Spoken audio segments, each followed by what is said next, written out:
then bursting forth in glorious day, up from the grave he rose. Bonjour frères et sœurs, une fois de plus, j'aimerais m'approcher des lois plus compliquées, plus troublantes, si vous voulez. Une loi que beaucoup des non-croyants qui aiment s'attaquer à la foi biblique vont utiliser pour se moquer de nous, ou même dire « votre Dieu est immoral ». Quelle loi? Je vais vous montrer maintenant. Dans Deutéronome 22, on peut lire ceci. « Si un homme rencontre une jeune fille vierge, non fiancée, lui fait violence et couche avec elle, et qu'on vienne à les surprendre, l'homme qui a couché avec elle donnera au père de la jeune fille 50 cycles d'argent. Et, parce qu'il l'a déshonorée, il la prendra pour femme. Il ne pourra pas la renvoyer tant qu'elle vivra. » Et donc, les gens qui aiment s'attaquer à la foi vont dire, donc, quelqu'un qui est violé doit maintenant être forcé à marier son violeur. C'est dégueulasse. Et nous ne pouvons pas répondre à dire, ça c'est un ancien. On est des chrétiens qui croient que Dieu était le même avant qu'il est maintenant. Sa loi, elle était bonne et pure et saine. Donc, qu'est-ce que Dieu dit vraiment ici? C'est là qu'il est bon non seulement de réfléchir et de lire le contexte, mais aussi de connaître un peu l'hébreu.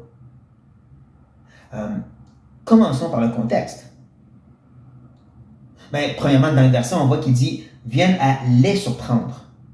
Ça ne veut pas dire comme si c'est juste lui, le violeur, qui est surpris, mais les deux ensemble, comme s'ils sont consentants. Intéressant, n'est-ce pas?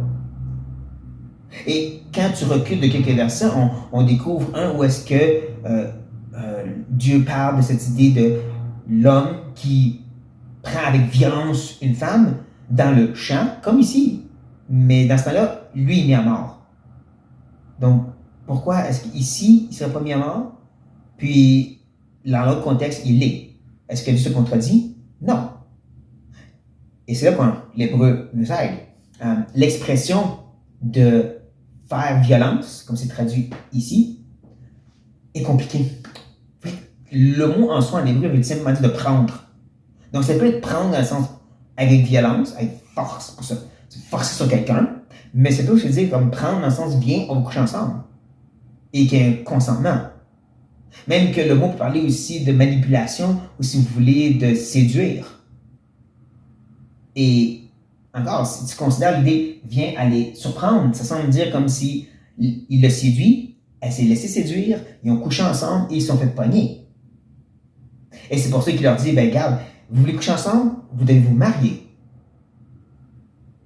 Surtout que quand tu recules encore plus haut, et tu vois une autre circonstance où est-ce qu'un homme séduit une fiancée. Alors là, les deux sont mis à mort. Pourquoi? Parce que fiancée, dans le contexte de la loi hébraïque, ça veut dire marié. Et donc, s'il a couché avec une femme mariée, et dans la loi, ça disait que quand elle commettait adultère, il était mis à mort.